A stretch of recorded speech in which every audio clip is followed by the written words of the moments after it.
लोकसभा और राज्यसभा दोनों में ही अध्यक्ष ने बहस की अनुमति देने से इनकार कर दिया और सदनों को दिन भर के लिए स्थगित कर दिया गया। सन 1949 में संविधान द्वारा संविधान को अपनाने की 75वीं वर्षगांठ मनाने के लिए मंगलवार को संसद की कोई बैठक नहीं होगी।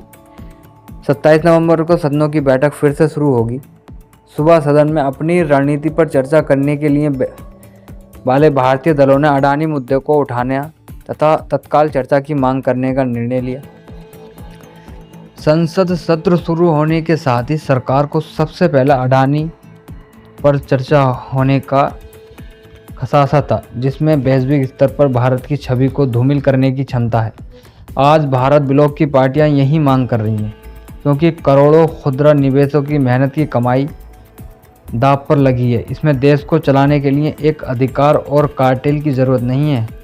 हमें निजी क्षेत्र में स्वास्थ्य बाजार संचालित की ज़रूरत है, जो समान अवसर, रोजगार और धन के समान वितरण की सुविधा प्रदान करें, जो भारत की अंतर्निहित उद्यमशीलता की भावनाओं को पूरा करे।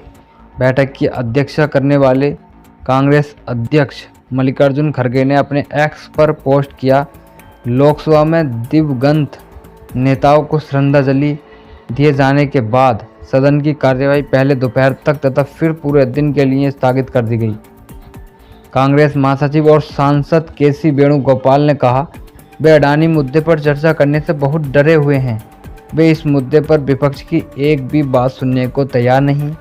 एक सेकंड के भीतर ही उन्होंने सदन की कार्यवाही स्थगित कर दी। वे इस मुद्दे को उठाने से डरते हैं। सभी विपक्षी दल इस मुद्दे पर बहस करना चाहते हैं, लेकिन सरकार तैयार नहीं है। इस बार बिजनेस एडवाइजरी कमेटी में चर्चा होनी चाहिए। मुद्दा यह है कि संसद को चलाने के लिए सभी को साथ लेकर चलना चाहिए। सभी महत्वपूर्ण मुद्दों पर चर्चा होनी चाहिए। श्री थरूर ने कहा कि एक संसद के रूप में यहां आकर बहस करना चाहता हूं, लेकिन इसके लिए दोनों पक्षों का सहयोग जरूरी है।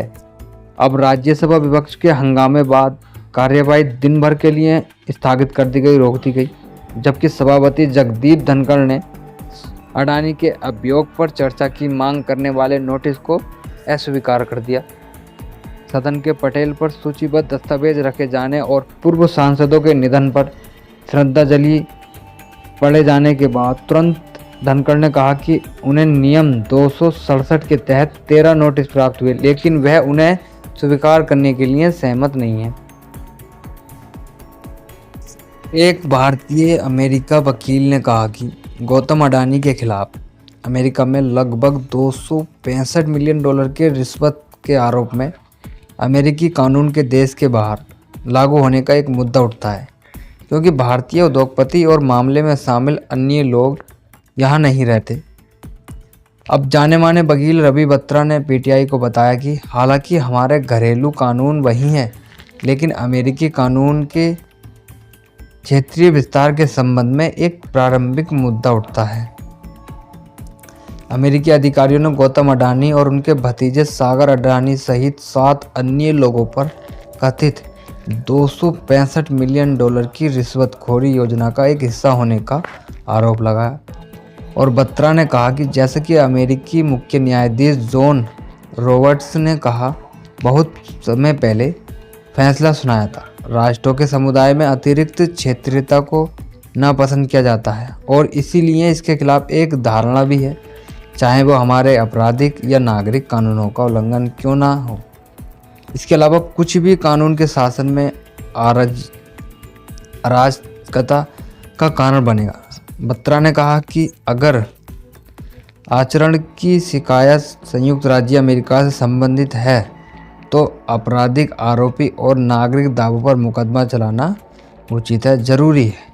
बत्रा ने कहा, अमेरिकी प्रतिभूति एवं विनिमय आयोग SEC द्वारा दायर दीवानी मामले के संबंध में किसी भी अन्य दीवानी वादी की तरह से उससे पहले प्रतिवादियों सम्मन और शिकायत की तामील करनी बहुत ज़्यादा ज़रूरी होगी और उसके बाद ही उन्हें शिकायत का उत्तर देने के लिए एक समय मिलेगा।